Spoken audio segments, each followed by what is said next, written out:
ودوا لو تكفرون كما كفروا فتكونون سواء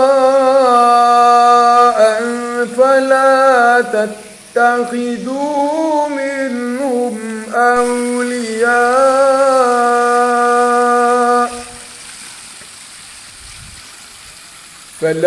تتخذوا منهم أولياء حتى يهاجروا في سبيل الله، فإن تولوا فخذوهم واقتلوهم حيث وجدتموهم، ولا تتخذوا منهم وليا ولا نصيرا.